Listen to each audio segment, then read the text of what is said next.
শুভেচ্ছা সবাইকে। ইউসেফ বাংলাদেশ ও A2I এর যৌথ প্রযোজনায় পরিচালিত আজকের অনলাইন ক্লাসে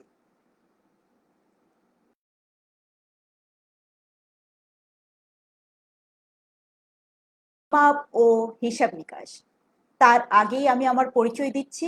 আমি Lutfunnahar Begum, garments finishing and quality control trade, Yusuf Ambagan technical school, Chittagong.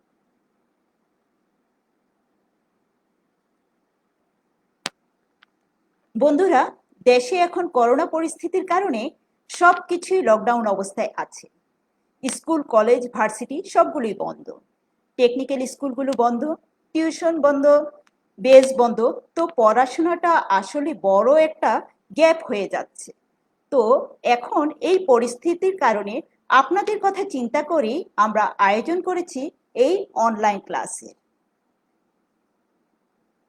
যারা চাকরির সন্ধানী তাদের জন্য সুখবর হলো বর্তমান বাজারে কারিগরি শিক্ষার বিকল্প নেই। আর আমাদের এই কোর্সটি গার্মেন্টস ফিনিশিং সেকশনে আপনাকে আপনার চাকরির নিশ্চয়তা নিশ্চিত করবে।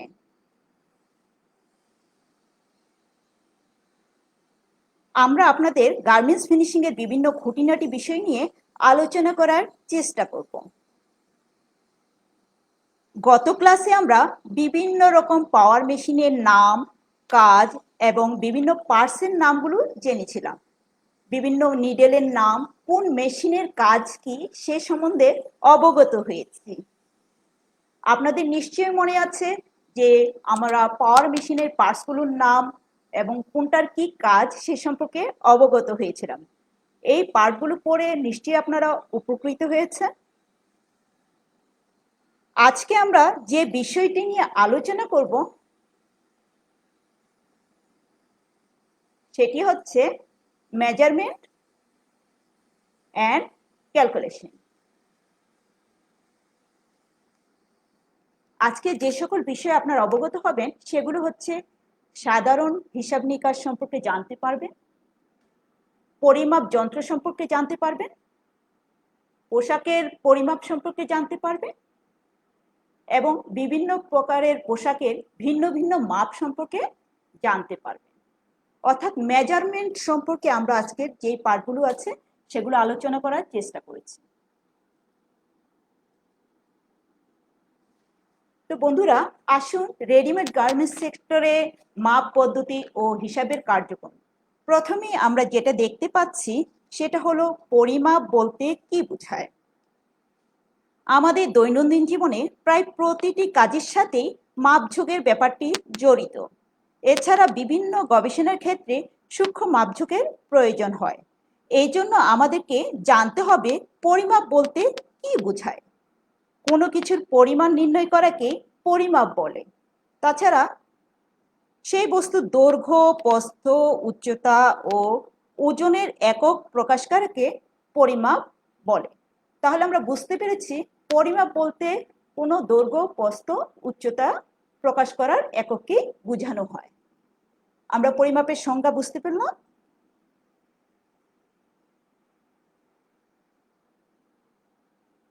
যে আদর্শ ভৌত রাশির সাথে তুলনা করে অন্যান্য রাশির পরিমাপ করা হয় তাকে পরিমাপের একক বলে। আরএমজি সেক্টরে নানা ধরনের মেজারমেন্ট থাকে, আর এই সকল মেজারমেন্টের জন্য বিভিন্ন প্রকার মেজারিং ইউনিট প্রচলিত রয়েছে। পরিমাপের এককের বিভিন্ন পদ্ধতি রয়েছে, এদের মধ্যে নিচের তিনটি অধিক আলোচিত। এফপিএস পদ্ধতিতে দৈর্ঘ্যের একক ফুট, অর্থাৎ এফপিএস পদ্ধতিতে আমরা দৈর্ঘ্যের একক কি ধরবো? ফুট। ভরের একক পাউন্ড, সময়ের একক সেকেন্ড। এফপিএস পদ্ধতির যে এককগুলো আছে আমরা সেটা দেখতে পেলাম। এখন দেখি এমকেএস পদ্ধতিতে দৈর্ঘ্যের একক মিটার, ভরের একক কিলোগ্রাম, সময়ের একক সেকেন্ড। আপনারা কি বুঝতে পেরেছেন? দৈর্ঘ্যের একক মিটার। এমকেএস পদ্ধতিতে দৈর্ঘ্যের একক মিটার, ভরের একক কিলোগ্রাম, সময়ের একক সেকেন্ড। এখন আমরা যেটা দেখতে পাচ্ছি সেটা হলো সিজিএস পদ্ধতিতে। আমরা দেখে নিই, সিজিএস পদ্ধতিতে দৈর্ঘ্যের একক সেন্টিমিটার, ভরের একক গ্রাম, সময়ের একক সেকেন্ড। দৈনন্দিন কাজকর্ম ও ব্যবসা বাণিজ্যের কারণে প্রাচীনকাল থেকেই পরিমাপের প্রচলন ছিল। বৈজ্ঞানিক তথ্যের আদান প্রদান ও ব্যবসা বাণিজ্যের প্রসারের জন্য সারা বিশ্বে পরিমাপের একই রকম আদেশের প্রয়োজন পড়ে। এ থেকে 1960 সালে গোটা বিশ্বে বিভিন্ন রাশির একই রকম একক চালু করার সিদ্ধান্ত হয়। এককের এই পদ্ধতিকে বলা হয় এককের আন্তর্জাতিক পদ্ধতি বা সংক্ষেপে এসআই পদ্ধতি।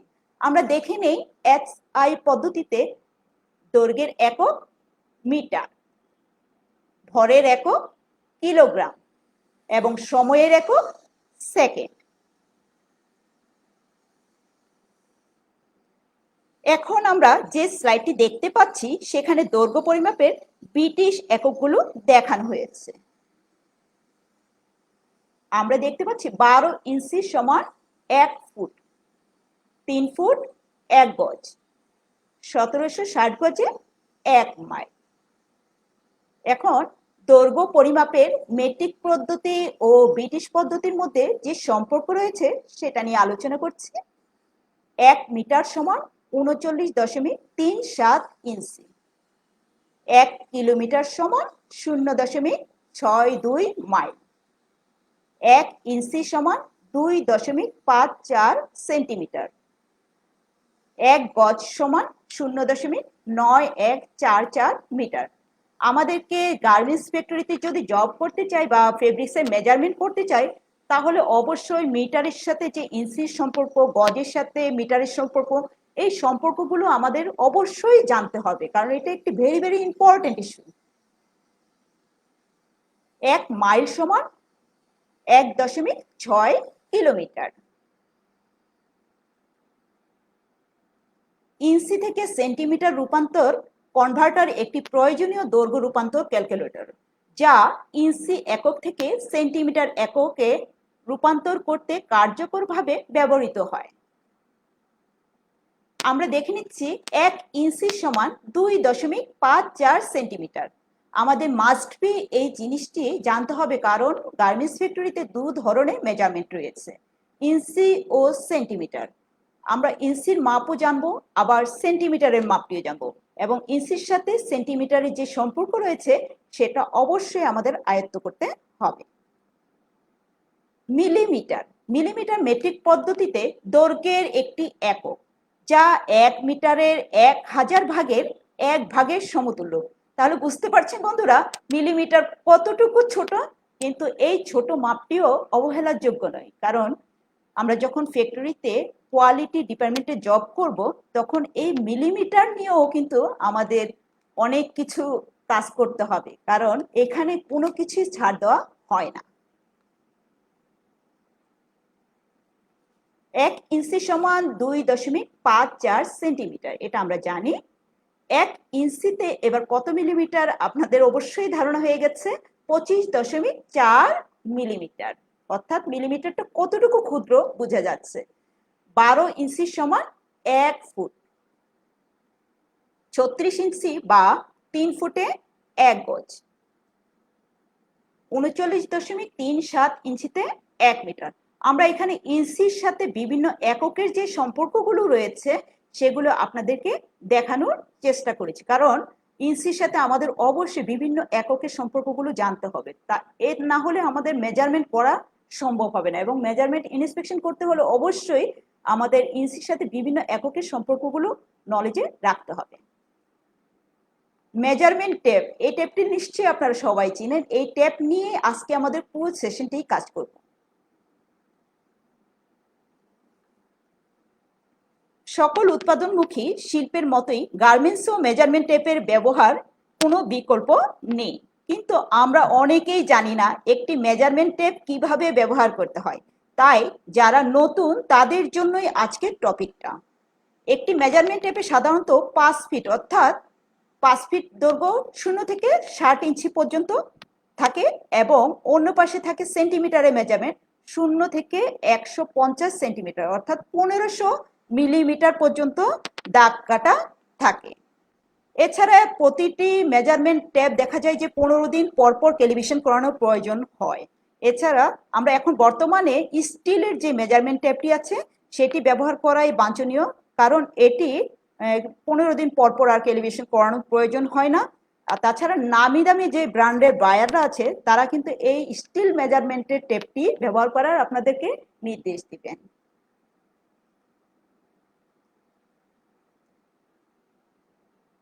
মেজারমেন্ট টেপের সম্বন্ধে আরেকটু জেনে নিই। যে ফিতার উপর অঙ্কিত রেখা এবং সংখ্যার সাহায্যে কোনো জিনিসের দৈর্ঘ্য, প্রস্থ ও উচ্চতা সঠিকভাবে পরিমাপ করা হয় বা করা যায় তাকেই মেজারমেন্ট টেপ বা মাপের ফিতা বলে। মেজারমেন্ট টেপে সাধারণত দু ধরনের মাপ থাকে, আমরা কিছুক্ষণ আগে আলোচনা করেছিলাম। মেজারমেন্ট টেপে দুই ধরনের মাপ থাকে, একটি হলো ইঞ্চির মাপ, অন্যটি সেন্টিমিটারের মাপ। অর্থাৎ এক পাশে থাকে ইঞ্চির মাপ, অন্য পাশে সেন্টিমিটারের মাপ থাকে।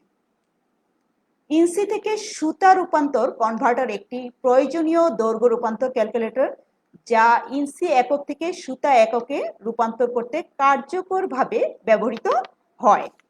আমরা এখন দেখে নিব যে ইঞ্চি থেকে কিভাবে সুতায় রূপান্তর করা যায়। এটা আমাদেরকে অবশ্যই জানতে হবে, কারণ ইঞ্চির যে ক্ষুদ্র ক্ষুদ্র ভাগগুলো রয়েছে সেগুলো আমাদের না জানলে মেজারমেন্ট করা সম্ভব হবে না। 1 ইঞ্চিতে 8 সুতা। আমরা দেখতে পাচ্ছি 1 ইঞ্চিকে ছোট ছোট 8টি ভাগ করা হয়েছে। এই 8টি ভাগেরই প্রত্যেকটি অংশকে আমরা বলবো সুতা।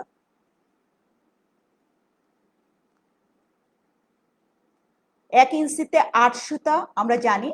এখন যদি 1 ইঞ্চিকে 16 ভাগ করা হয়, আমরা সেই ভাগগুলোকে কোনটার নাম কি আমাদের অবশ্যই জানতে হবে। বন্ধুরা, আমরা এখন 1 ইঞ্চিকে 16 ভাগ করে সেই ভাগগুলোর নামগুলো এখন আপনাদেরকে জানানোর চেষ্টা করছি। আমরা 1 ইঞ্চি সমান 8 সুতা, সুতরাং 16 ভাগের 1 ইঞ্চি সমান আধা সুতা। 8 ভাগের 1 ইঞ্চি সমান 1 সুতা। 16 ভাগের 3 ইঞ্চি সমান 1.5 সুতা। 8 ভাগের 2 বা 4 ভাগের 1 ইঞ্চি সমান 2 সুতা। 16 ভাগের 5 ইঞ্চি সমান 2.5 সুতা। 8 ভাগের 3 ইঞ্চি সমান 3 সুতা। 16 ভাগের 7 ইঞ্চি সমান 3.5 সুতা। 8 ভাগের 4 বা হাফ ইঞ্চি সমান 4 সুতা। 16 ভাগের 9 ইঞ্চি সমান 4.5 সুতা। 8 ভাগের 5 ইঞ্চি সমান 5 সুতা। 16 ভাগের 11 ইঞ্চি সমান 5.5 সুতা। 6 ভাগের 8 বা 4 ভাগের 3 ইঞ্চি সমান 6 সুতা। 16 ভাগের 13 ইঞ্চি সমান 6.5 সুতা। 8 ভাগের 7 ইঞ্চি সমান 7 সুতা। 16 ভাগের 15 ইঞ্চি সমান 7.5 সুতা। আর 1 ইঞ্চি যে 8 সুতা সেটা আমরা আপনাদেরকে একটু আগেই জানানোর চেষ্টা করেছিলাম। এখন আমরা যে 1 ইঞ্চির 8টি ভাগ রয়েছে ছোট ছোট, সেগুলোকে ইংরেজিতে কোনটার নাম কি সেগুলো জানার একটু চেষ্টা করি। প্রথমে আপনারা যে ঘরটি দেখতে পাচ্ছেন সেই ঘরে 1/8 লেখা, তার মানে 8 ভাগের 1 অংশকে আমরা ইংলিশে 1/8 বলবো। এবং 2 নম্বরে যে দাগটি রয়েছে সেটি হলো 2 সুতা, ইংলিশে একে 1/4 বলে। 3 নম্বর দাগটা যেটা দেওয়া আছে সেটাকে বলা হচ্ছে 3/8, অর্থাৎ 3/8 বলতে আমরা বুঝবো 3 সুতা। 4 নম্বরে যে লাল দাগটি দেখা যাচ্ছে সেটি হলো হাফ ইঞ্চি, অর্থাৎ 4 সুতা। 5 নম্বরে যে দাগটি দেখানো হয়েছে সেটি হলো 5/8। 6 নম্বরে যে দাগটি দেখানো হয়েছে সেটি হলো 3/4। 7 নম্বরের দাগটি 7/8। আর লাস্টের আমরা বুঝতে পেরেছি যে 8 সুতায় 1 ইঞ্চি। প্রত্যেকটি সুতার যে আলাদা আলাদা নাম আছে আমরা অবশ্যই এতক্ষণে আয়ত্ত করতে পেরেছি, এবং আমরা দেখতে পেরেছি যে যেগুলো জোড় সংখ্যা রয়েছে সেগুলো ক্যালকুলেশন করে সংক্ষিপ্ত আকারে লেখা হয়েছে। আর বাকি যেগুলো বিজোড় সংখ্যা রয়েছে সেগুলো চেঞ্জ করার কোনো প্রয়োজন পড়েনি। তার মানে 18, 14, 38, হাফ ইঞ্চি, 58, 34, 78, 1 ইঞ্চি। আমরা এতক্ষণে বুঝতে পারলাম যে 1 ইঞ্চি সমান 8 সুতা। এখন আমরা একটা হিসাব করে নিই যে 67 ইঞ্চি সমান কত সুতা। এটা আমরা ক্যালকুলেশনের মাধ্যমে বের করার চেষ্টা করি। ঐকিক নিয়মে আমরা অঙ্কগুলো করলে সুবিধা হবে।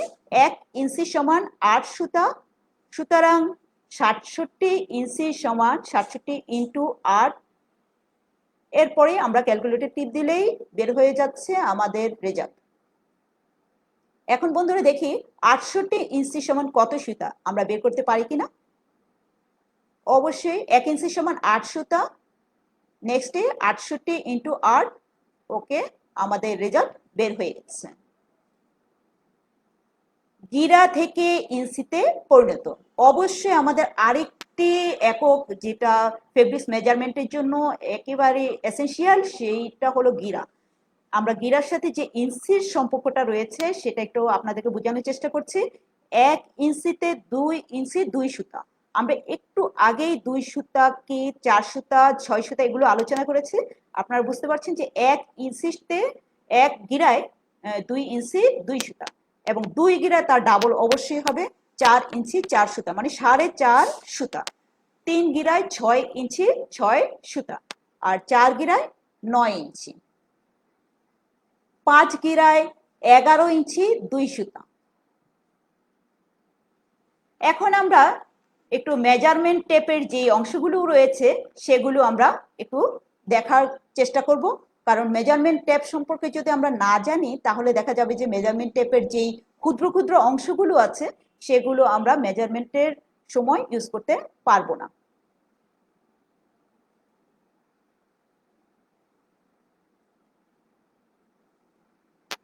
আমরা মেজারমেন্ট টেপ দেখতে পাচ্ছি।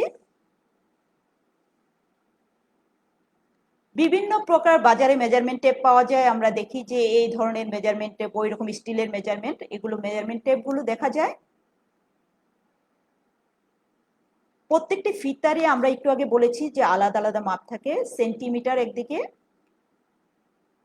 0 থেকে 150 পর্যন্ত সেন্টিমিটার দাগ কাটা থাকে, অন্যদিকে থাকে ইঞ্চির মাপ।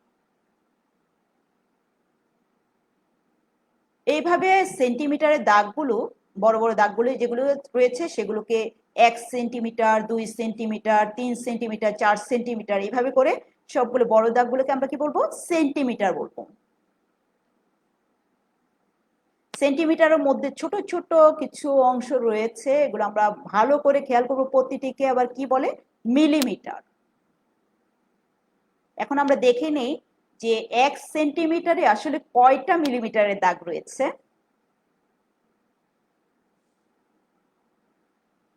10টি, অর্থাৎ 10 মিলিমিটারে 1 সেন্টিমিটার। প্রতিটি ক্ষুদ্র ক্ষুদ্র অংশই কিন্তু 1 মিলিমিটার করে।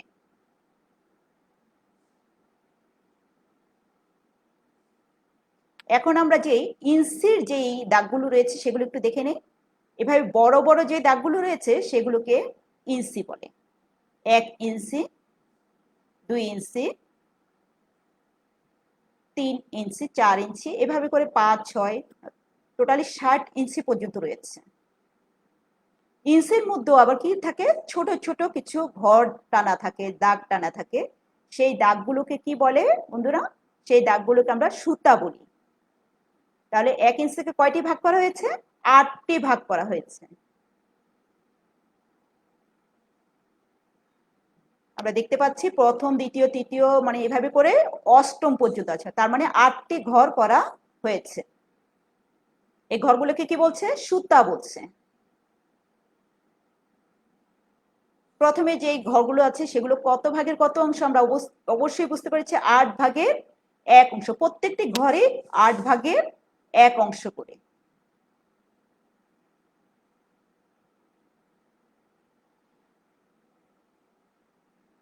এখন প্রত্যেকটি ঘরের যে আলাদা আলাদা নাম আছে সেগুলো একটু জানার চেষ্টা করি। প্রথম ঘরটিকে 18, নেক্সটে 14, 3 নাম্বার যে ঘরটি রয়েছে সেটি হলো 3/8, আর 4 নাম্বার ঘর 1/2 ইঞ্চি, 5 নাম্বার ঘরকে 5/8, 6 নাম্বার ঘরকে 3/4, আর 7 নাম্বার ঘরকে 7/8, আর 8 নাম্বার ঘর অবশ্যই 1 ইঞ্চি। এরপরে 1 ইঞ্চির পরে যদি আরেকটি ঘরে চলে যাই আমরা, তাহলে ওইটাকে কি বলবো? 1/8।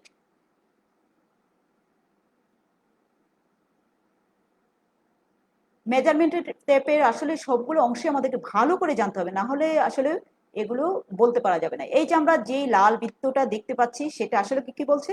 238। এখন নেক্সটে যেই মেজারমেন্ট আমরা দেখতে পাচ্ছি সেটাকে কি বলছে? 434।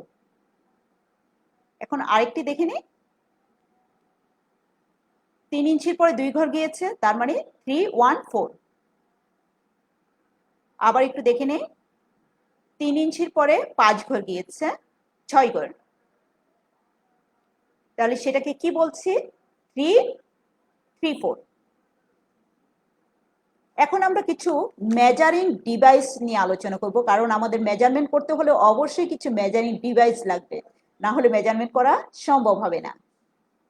পরিমাপের জন্য যে সকল সরঞ্জাম ব্যবহার করা হয়ে থাকে সেই সকল সরঞ্জামকে কি বলছে? মেজারিং ডিভাইস বলা হয়। কিছু মেজারিং ডিভাইসের নাম আমরা দেখে নেই। Measuring tape, steel rule, French curve অথবা shape stick, set square, T square. Measurement টেপের এক পাশে ইঞ্চি মাপ থাকে, এটা আমরা একটু আগেই জেনেছি। যখন কোনো পোশাক বা কোনো কিছু ইঞ্চিতে মাপার প্রয়োজন হয় তখন ফিতার যে দিকে ইঞ্চির দাগ কাটা থাকে সেই দিকেই ব্যবহার করা হয়, আর যখন সেন্টিমিটারে মাপার প্রয়োজন হয় তখন বিপরীত দিকে মাপতে হয়।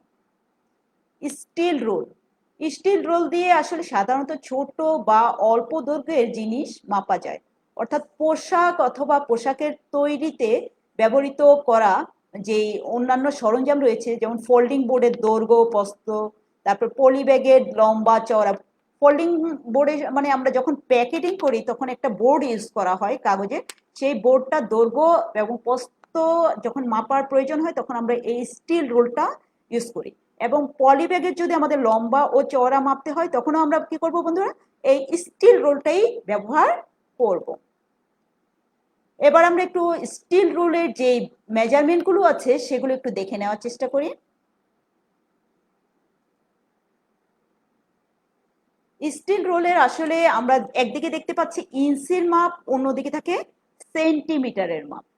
এখন এই ইঞ্চির মাপ ও সেন্টিমিটারের মাপগুলো আমরা দেখে নিচ্ছি যে কিভাবে কোনটা কোন দিকে যায়।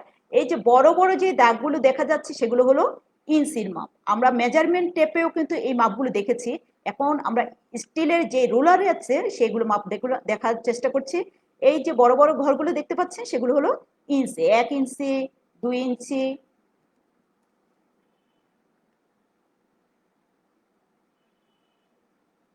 3 ইঞ্চি, 4 ইঞ্চি। এভাবে করে আমাদের প্রত্যেকটা স্টিলের স্কেল সাধারণত 1 ফিটের অথবা আমরা দেখছি মিটারেও থাকে, 1 মিটারেরও থাকে। এখন আমরা দেখে নেই যে এই যে আমাদের ঘরটা 4-এর পরে যে হাফে চলে গেছে সেই ঘরটারও নিশ্চয়ই আলাদা একটা নাম আছে। আমরা অবশ্যই বুঝতে পারছি যে এটা 4.5 ইঞ্চি। এখন প্রত্যেকটা যে হাফ ইঞ্চি করে আরেকটা করে দাগ থাকে, তার মানে ইঞ্চির যে অর্ধেকে বরাবর যে দাগগুলো আছে স্টিলের স্কেলে সেগুলোকে কি বলছে? হাফ।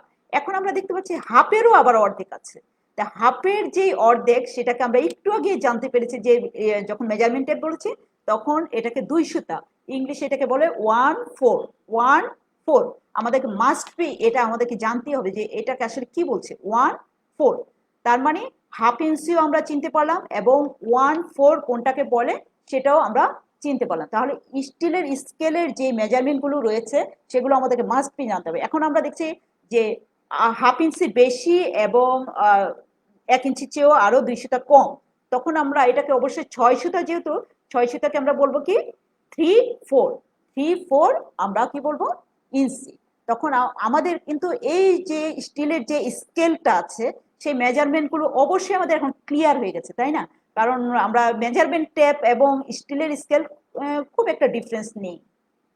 এখন আসেন আমরা ফ্রেঞ্চ কার্ভ মানে শেপ স্টিকটা আসলে কি কাজে লাগে সেটা একটু দেখে নিই। সাধারণত শরীরের গঠন অনুযায়ী পোশাকের শেপ বা আকৃতি দেওয়ার জন্য যে স্টিক ব্যবহার করা হয় তাকে ফ্রেঞ্চ কার্ভ বা শেপ স্টিক বলে। ওই গোলাকার দাগ অর্থাৎ গলার ডিজাইন করার জন্য, শেপ দেওয়ার জন্য টেলাররা সাধারণত এই ধরনের স্কেলগুলো কি করে ব্যবহার করে থাকে। সেট স্কোয়ার, সেট স্কোয়ার হলো সাধারণত ব্যবহার করা হয় প্যাটার্ন তৈরির ক্ষেত্রে।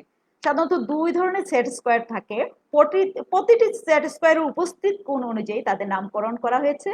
আর এই সেট স্কোয়ারগুলো আসলে প্যাটার্ন অর্থাৎ পোশাক তৈরির পূর্বে যে প্যাটার্ন বোর্ডের ড্রয়িংটা করা হয় এই ড্রয়িং এর জন্য এই সেট স্কোয়ারটা ব্যবহার করা হচ্ছে। এটা দিয়ে সাধারণত সমান্তরাল লাইন ও উলম্ব লাইন আঁকা যায়। আমরা অবশ্যই কোণের ভিত্তিতে এগুলোর নাম করা হয় সেট স্কোয়ারগুলো। টি স্কয়ার, টি স্কয়ার একটি প্রযুক্তিগত অঙ্কন যন্ত্র যা প্রধানত একটি খসড়া টেবিলের উপরে আনুভূমিক রেখা আঁকার জন্য গাইড হিসেবে ব্যবহার করা হয়। রিলেভেন্ট ডকুমেন্ট, আচ্ছা প্রাসঙ্গিক নথি, আমাদের যে গার্মেন্টস ফ্যাক্টরিতে কিছু প্রাসঙ্গিক নথিপত্রগুলো ব্যবহার করা লাগে সেগুলো অবশ্যই আমাদেরকে জানতে হবে যেগুলোর নাম কি। এখন প্রথমে যে নামটি দেখতে পাচ্ছেন সেটি হলো টেকনিক্যাল ম্যানুয়াল অর্থাৎ কারিগরি ম্যানুয়াল। এরপরে স্পেসিফিকেশন অর্থাৎ নির্দিষ্টকরণ, স্কেচের একটা অবশ্যই লাগবে কারণ মেজারমেন্টের জন্য স্কেচ প্রয়োজন, চার্টস লাগবে এবং ফটোগ্রাফস লাগবে। এখন আমরা পোশাকের প্রাপ্ত পরিমাপগুলো কোনটার উপর ভিত্তি করে সেগুলো একটু দেখে নেই। লেন্থ, লেন্থ অর্থাৎ দৈর্ঘ্য ও লম্বা। উইডথ অর্থাৎ প্রস্থ ও চওড়া। নেক্সট রয়েছে ওয়েট, ওজন। এট লাস্ট রয়েছে টলারেন্স অর্থাৎ সহ্য সীমা। এখন আমরা প্রত্যেকটা একটু ডিটেলস একটু জেনে নিই। লেন্থ অর্থাৎ পোশাকের লম্বার মাপকে লেন্থ বলা হয়ে থাকে। সাধারণত সিবি থেকে বটম পর্যন্ত যে মাপ নেওয়া হয় তাকে পোশাকের দৈর্ঘ্য পরিমাপ বলা হয়। আমরা একটু দেখে নিই, একটা ছবিতে দেওয়া হয়েছে সিবি লেন্থ অর্থাৎ সেন্টার ব্যাক একটা পয়েন্ট থেকে একেবারে হ্যাম পর্যন্ত যে মেজারমেন্টটি করা হয়েছে সেটাকে বন্ধুরা আমরা কি বলবো, লেন্থের মেজারমেন্ট। নেক্সটে রয়েছে উইথ, প্রস্থ ও চওড়া। এটা সাধারণত পোশাকের বডির চওড়ার মাপ বুঝায়, মানে আমরা বডির যেই চওড়া রয়েছে সেই মাপটিকে বোঝানো হয়েছে। এখানে আমরা একটা ছবিতে দেখতে পাচ্ছি ক্রস পয়েন্ট টু ক্রস পয়েন্টে যে মেজারমেন্টটি রয়েছে সেটি হলো উইথের মেজারমেন্ট। বন্ধুরা আমরা এখন দেখতে পাচ্ছি ওয়েট অর্থাৎ ওজন। তৈরিকৃত পোশাকের ফেব্রিকের ওজন পরিমাপকে বোঝায়। শাকসবজির ওজন আছে, ফেব্রিক্সের অবশ্যই ওজন আছে। আমরা ফেব্রিক্সের ওজন দেওয়া লাগবে কারণ এটা যখন প্যাকেজিং করা লাগে তখন ওয়েটের উপর ভিত্তি করে কিন্তু প্যাকেজিং হয়। তাহলে আমাদের ওয়েটটা আমরা বুঝতে পেরেছি তৈরিকৃত পোশাকের ফেব্রিকের ওজন পরিমাপকে বোঝায়। এট লাস্ট আমরা যেটা বুঝবো সেটা হলো টলারেন্স অর্থাৎ টলারেন্স বলতে কি বোঝায়, সহ্য সীমা। টলারেন্স হচ্ছে বায়ার নির্ধারিত পরিমাপের কাছাকাছি এমন একটি পরিমাপ যা বায়ারের দেওয়া নির্দিষ্ট মাপের একটু কম বা বেশি হতে পারে, যা বায়ারের কাছে গ্রহণযোগ্যতা রয়েছে অর্থাৎ বায়ার এটাকে গ্রহণ করবে। তার মানে এটা হলো টলারেন্স। অনেক সময় কিন্তু লেখা থাকে জিরো টলারেন্স, আমরা তখন কি বলি যে এইটার মধ্যে কোনো স্যাক্রিফাইস নেই। আবার অনেক সময় কিন্তু মেজারমেন্ট শিটে লেখা থাকে যে 1/4 টলারেন্স অর্থাৎ 1/4 মেজারমেন্টের যদি কম বেশি হয় তখন বায়াররা এটা একটা অ্যাকসেপ্টেবল হিসেবে নিয়ে নেয়। তাহলে টলারেন্স অবশ্যই আমাদেরকে জানতে হবে। এখন আমরা যে ছবিটি দেখতে পাচ্ছি সেটি হলো মেজারমেন্ট পয়েন্ট। আমরা যদি মেজারমেন্ট করতে যাই অবশ্যই মেজারমেন্ট পয়েন্টগুলো যদি আমরা না জানি এবং না চিনি তাহলে মেজারমেন্ট করব কিভাবে। এখন আমরা যে ছবিটা দেখছি সেটার মধ্যে দেখেন প্রথমেই রয়েছে নেক সার্কমফারেন্স অর্থাৎ নেকের মাপটাকে সার্কমফারেন্স অর্থাৎ ঘুরিয়ে মাপ নেওয়া, গলার চারিদিকে ঘুরিয়ে আমরা মাপটা নিব। এরপরে রয়েছে আর্ম লেন্থ অর্থাৎ হাতের লম্বার মাপ, চেস্ট অর্থাৎ বুকের মাপ, ওয়েস্ট অর্থাৎ কোমরের মাপ, ইনসিম। আমরা ইনসিম সাধারণত প্যান্ট যখন তৈরি করা হয় তখন বন্ধুরা প্যান্টের মাপের সময় ইনসিমের মাপ নেওয়া লাগে। আমরা এই মাপগুলো মেজারমেন্ট পয়েন্টগুলো অবশ্যই বুঝতে পারছি। আমরা আরেকটা দেখে নিই মেজারমেন্ট পয়েন্টের আরেকটা স্লাইড। এই স্লাইডে আপনারা দেখতে পাচ্ছেন চেস্ট, অ্যারাউন্ড চেস্ট অর্থাৎ চেস্টের যে মাপটি আছে সেটা চারিদিকে ঘুরিয়ে মাপটা নেওয়া হয়েছে, 1 নাম্বার পয়েন্টে আছে। 2 নম্বর পয়েন্টে রয়েছে ওয়েস্ট, অর্থাৎ অ্যারাউন্ড ওয়েস্ট। আবার দেখেন চারদিকে ওয়েস্টের মাপটা, কোমরের মাপটা ঘুরিয়ে নিতে হবে। হাইট, হাইট এখানে লিখে আছে প্রথমে 3 নম্বরে ফ্রম হেড টু ফ্লোর, অর্থাৎ মাথা থেকে পা পর্যন্ত মাপটা।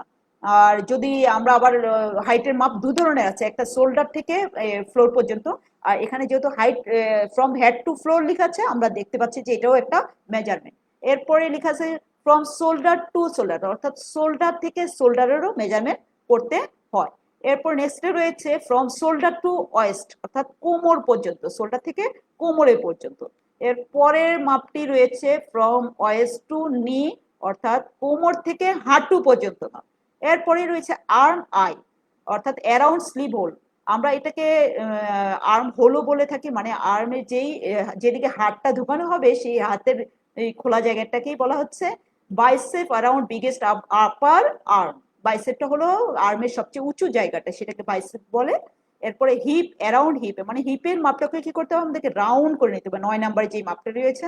এরপর লাস্টে রয়েছে ফ্রম শোল্ডার টু ফ্লোর, আমি একটু আগে আপনাদের বলেছি শোল্ডার থেকে ফ্লোর পর্যন্ত আমাদের মেজারমেন্ট করতে হয়। এখন আমরা আরেকটি মেজারমেন্টের পয়েন্টগুলো দেখতে পাচ্ছি। এখানে প্রথমেই আছে হাইট, অর্থাৎ একেবারে টপ টু বটম পর্যন্ত হাইট দেখানো হয়েছে। এরপরে আছে হিপ, হিপের মাপটাকে আমাদের অবশ্যই কিন্তু জানতে হবে বন্ধু। এরপরে রয়েছে বাস্ট, অর্থাৎ বুকের মাপ। বুকের মাপ আমরা কোথায় নিই, বুককে আবার ওয়েস্ট চেস্টও বলা হচ্ছে। এরপরে রয়েছে ওয়েস্ট, অর্থাৎ কোমরের মাপ। অ্যাট লাস্ট যে মাপটি আমরা দেখতে পাচ্ছি সেটি হলো হোলো টু হ্যাম, অর্থাৎ গলার যে হাড়টা রয়েছে, হাড় থেকে একেবারে হ্যাম পর্যন্ত যে মেজারমেন্টটা করতে হচ্ছে সেটাকে বলছি আমরা হোলো টু হ্যাম। আমরা অবশ্যই মেজারমেন্ট পয়েন্টগুলো বুঝতে পেরেছি। ওকে, আসলে মেজারমেন্ট পয়েন্টগুলো যদি আমরা ঠিকমতো না চিনি তাহলে দেখা যাবে যে মেজারমেন্ট করতে গেলে গার্মেন্টসে সঠিকভাবে মেজারমেন্ট করা যায় না। কারণ মেজারমেন্ট করতে হলে আপনাকে অবশ্যই কি করতে হবে, প্রত্যেকটি মেজারমেন্ট পয়েন্ট অ্যাকুরেট চিনতে হবে, জানতে হবে। কারণ না হলে মেজারমেন্ট করে আপনি কোথায় লিখবেন, এই প্রত্যেকটা শিটে তো মেজারমেন্টের পয়েন্টগুলো আপনাকে জানতে হবে। মেজারমেন্ট করার পরেও এই শিটে আপনি মেজারমেন্টগুলো লিখবেন। এখানে আমি কিছু বিভিন্ন টাইপের পোশাকের যে মেজারমেন্ট পয়েন্টগুলো আছে সেগুলো দেখানোর চেষ্টা করেছি। আপনারা অবশ্যই, আমি পরবর্তী ক্লাসগুলোতে এই মেজারমেন্ট পয়েন্টগুলো প্রত্যেকটি ডিটেলস করে আপনাদেরকে বোঝানোর চেষ্টা করব। আসলে যখন আমরা পোশাকের পরিমাপ যদি সঠিকভাবে না নিতে পারি তাহলে দেখা যাবে যে পোশাকের যে সৌন্দর্য থাকে সেটা বজায় থাকবে না। এই কারণে আমাদেরকে কি করতে হবে, যে পোশাকের সৌন্দর্য যখন ঠিক রাখার জন্য আমরা অ্যাকুরেট ভাবে মেজারমেন্ট করব। না হলে দেখা যাবে পোশাকটা আপনার সাইজে বড় হয়ে গেছে, না হলে কি হয়ে গেছে, ছোট হয়ে গেছে। এতে আপনার কি হবে, পোশাকের সৌন্দর্যটা ঠিক থাকবে না। কাপড় কাটার আগেই কি করতে হবে, মেজারমেন্টটা অবশ্যই জানতে হবে। কারণ কাপড় কেটে ফেললেন এরপর মেজারমেন্টটা সঠিক হলো না, তাতে কিন্তু কাপড়টাই ওয়েস্ট হয়ে গেল। এখন আমরা কিছু মেজারমেন্ট পয়েন্ট আমরা দেখতে পাচ্ছি, যে মেজারমেন্ট পয়েন্টগুলো অবশ্যই আমাদেরকে জানতে হবে। যেটা জানার বিষয় সেটা হলো এই যে এখানে নেকের মেজারমেন্ট দেখানো হয়েছে। আমরা নেকের মেজারমেন্ট কোথায় করব সেটা দেখে নিই। শোল্ডার, আমরা শোল্ডার কাঁধের মাপ, এই যে আমরা দেখছি শোল্ডার পয়েন্ট টু শোল্ডার পয়েন্টের মেজারমেন্টটি করা হয়েছে। চেস্ট অর্থাৎ বুকের মাপ, এখানে কিন্তু সারকমফারেন্স মাপটা নেওয়া হয়েছে। স্লিপ, আপনারা একটু দেখে নেন, স্লিপের মাপটা এ বি সি পয়েন্ট দিয়ে চিহ্নিত করা হয়েছে, অর্থাৎ সেন্টার ব্যাক থেকে মেজারমেন্টটা করা হয়েছে। সেন্টার ব্যাক থেকে শোল্ডার পয়েন্ট, অর্থাৎ বিটা হলো শোল্ডার পয়েন্ট, একেবারে সিটা হলো কাপের অগ্রভাগ পর্যন্ত মেজারমেন্ট করা হয়েছে। এটা হলো স্লিভ লেন্থের মেজারমেন্ট। অর্থাৎ এ যেটা চিহ্নিত করা হয়েছে এটা হলো centre back point, CB point. Next যে মেজারমেন্টটি দেখছে শর্ট স্লিপের ক্ষেত্রে, সেখানে শোল্ডার পয়েন্ট থেকে স্লিভের অগ্রভাগ পর্যন্ত মেজারমেন্ট করা হচ্ছে। বাইসেপ, আমরা একটু আগে বলেছি যে হাতের যে উঁচু জায়গাটা আছে সেটার মেজারমেন্ট। তবে মেজারমেন্ট করার জন্য কিভাবে মেজারমেন্ট টেপটা ধরতে হবে সেটা আমরা এখন এই ছবিতে দেখতে পাচ্ছি। রিস্টের মাপ, অর্থাৎ হাতে কবজির যে মাপে আছে সেটিকে আমরা রিস্টের মাপ বলি। এটা সাধারণত কাপ, যখন ফুল স্লিভ শার্ট আপনি পরবেন তখন অবশ্যই এই মাপটি আমাদের কিভাবে নিতে হবে এটা জানতে হবে। এখন আমরা একটা মেজারমেন্ট শিট দেখতে পাচ্ছি, আপনারা অবশ্যই দেখতে পাচ্ছেন যে মেজারমেন্ট শিটের মধ্যে একটি প্যান্টের ছবি দেওয়া আছে, অর্থাৎ প্যান্ট মেজারমেন্ট শিট, একটা ইন্সপেকশন শিট। এটা বায়ার কর্তৃক নির্দেশিত একটা ইন্সপেকশন শিট। এখানে আপনারা দেখতে পাচ্ছেন যে একদিকে প্যান্টের সাইজগুলো উল্লেখ করা আছে। আর তারপরেই আছে যে ওয়েস্টের মাপ, এরপরে আছে ইনসিমের মাপ, তারপরে আছে আউটসিমের মাপ। অর্থাৎ একটি প্যান্টের সাইজ অনুযায়ী কি কোনটা কত ইঞ্চি হবে সেটা এখানে উল্লেখ করা আছে। তার মানে আপনাকে দেখে অবশ্যই যখন প্রোডাক্টটা তৈরি হয়ে যাবে তখন ফাইনাল ইন্সপেকশনের সময় এই শীটটার সাথে আপনাকে কি করতে হবে, মিলিয়ে নিতে হবে। কারণ দেখা যাবে যে আপনি যখন ওয়েস্টটা আপনার সাইজ অনুযায়ী ঠিক মতো না হবে তখন কিন্তু এটা রিজেক্ট হিসেবে গণ্য হবে। তার জন্য আপনাকে কি করতে হবে, এই ইন্সপেকশন শীট অনুযায়ী সাইজ, ওয়েস্টের সাইজ, ইনসিমের সাইজ এবং আউটসিমের যে মেজারমেন্ট দেওয়া আছে সেগুলো ভালো করে মিলিয়ে নিতে হবে। এখন আমরা একটা টি শার্টের যেই ইন্সপেকশন শীট আছে সেটা একটু দেখে নিই। কারণ এখানে আপনারা দেখতে পাচ্ছেন যে একদিকে লেখা আছে স্মল, মিডিয়াম, লার্জ, মানে পোশাকের সাইজগুলো লেখা আছে। আর তারপরেই লেখা আছে চেস্ট উইথ, তারপর লেখা আছে শার্ট লেন্থ, নেক্সটে লেখা আছে স্লিভ লেন্থ। এখানে আপনারা দেখেন যে চেস্ট উইথের মধ্যে লেখা আছে 15 ইঞ্চি, ব্র্যাকেটে লেখা আছে 38 সেন্টিমিটার। তার মানে আমরা যখন মেজারমেন্ট করি তখন দু ধরনের মাপটাই আমাদের প্রয়োজন হয়, কারণ এখানে ইঞ্চির মাপও দেওয়া আছে আবার সেন্টিমিটারের মাপও দেওয়া আছে। নেক্সট দেখেন শার্ট লেন্থ 2538 সেন্টিমিটার ইঞ্চি, 2538 ইঞ্চি। তার মানে আমাকে যে আমরা সুতার মাপগুলোর ইংলিশ নাম শিখেছিলাম, এখানে 25 ইঞ্চি 3 সুতা। তার মানে শার্টের লেন্থটা হবে, স্মল সাইজের শার্টের লেন্থটা হবে কত, 25 ইঞ্চি 3 সুতা। আমি যদি এর চেয়ে কম বা বেশি করে স্মল সাইজের শার্ট তৈরি করি তাহলে বায়ার এটা কখনোই অ্যাকসেপ্ট করবে না। তাহলে আমাকে এই মেজারমেন্ট শিট অনুযায়ী প্রত্যেকটি মেজারমেন্ট অ্যাকুরেট আছে কিনা সেটা দেখতে হবে। অবশ্যই এই যে শিটটা দেখার জন্য আপনাকে অবশ্যই মেজারমেন্টের যেই আমি কি পয়েন্টগুলো আপনাদেরকে দেখিয়েছি সেটা অনুশীলন বারবার করতে হবে, তাতে আমার কি হবে, এই মেজারমেন্টগুলো অ্যাকুরেট হবে। এখন আমরা দেখে নিই কিছু গার্মেন্টসে ব্যবহৃত কোড ও সাইজ। এখানে লেখা আছে ডাবল এক্স এস অর্থাৎ extra extra small, X S অর্থাৎ এক্সট্রা স্মল, এস আমরা বুঝতে পারছি small, next M medium, L for large, X L অর্থাৎ কি extra large, double X L extra extra large, মাঝে মাঝে এটাকে এক্সেস এক্সট্রা লার্জও বলা হয়, triple XL, extra extra extra large. আমরা এই ধরনের সাইজগুলো কিন্তু কোনটার কি নাম এগুলো কিন্তু বন্ধুরা জানতে হবে, কারণ শার্টের যখন গার্মেন্টস ফ্যাক্টরিতে জব করবেন অবশ্যই আপনাকে কোন সাইজের সাথে কোন মেজারমেন্ট যাচ্ছে সেটা অবশ্যই বুঝতে হবে। আর আপনি আসলে টেলারিং সেকশনে যদি কাজ করেন বা কৃষি ডিপার্টমেন্টে যদি জব করেন, এই মেজারমেন্টের আজকে যে সেশনটা আমি নিলাম অবশ্যই এটা আপনারা কি করবেন, বাসায় বারবার এই ভিডিওটি দেখে আপনারা কি করবেন, অনুশীলনী করার চেষ্টা করবেন। কারণ দেখা যাবে যে মেজারমেন্ট যদি অ্যাকুরেট না হয় তাহলে কোনো পৃথিবীতে কোনো কিছুই কিন্তু মেজারমেন্টের বাহিরে নাই। তাই মেজারমেন্টের উপরে অবশ্যই আপনারা কি করবেন, জোর দিবেন। নেক্সট ক্লাসে বন্ধুরা আমরা শিখবো অ্যাক্সেসরিজ অ্যান্ড হ্যান্ড টুলস, অর্থাৎ অ্যাক্সেসরিজ, একটা ফিনিশিং সেক্টরে যে সকল অ্যাক্সেসরিজ প্রয়োজন আছে সেই অ্যাক্সেসরিজগুলো আমরা দেখার চেষ্টা করব, এবং হ্যান্ড টুলসগুলো কি কি হ্যান্ড টুলস আমরা ফিনিশিং সেকশনে ব্যবহার করি সেগুলো আমরা জানবো। Trims and accessories must be, এটা কিন্তু একটা ইম্পর্টেন্ট ইস্যু, অবশ্যই ক্লাসটা মিস করবেন না আপনারা। সবাইকে এতক্ষণ আমার সাথে থাকার জন্য ধন্যবাদ। পরবর্তী ক্লাসে অবশ্যই আমরা যথাসময়ে হাজির হব। দেশের এই মহামারী পরিস্থিতিতে আমরা চেষ্টা করেছি আপনাদের কিছু উপকার করার জন্য এই অনলাইন ক্লাসের মাধ্যমে। সবাই সুস্থ থাকুন, ঘরে থাকুন, নিরাপদে থাকুন। আল্লাহ হাফেজ। আমার জন্য দোয়া করবেন, মাস্ট বি।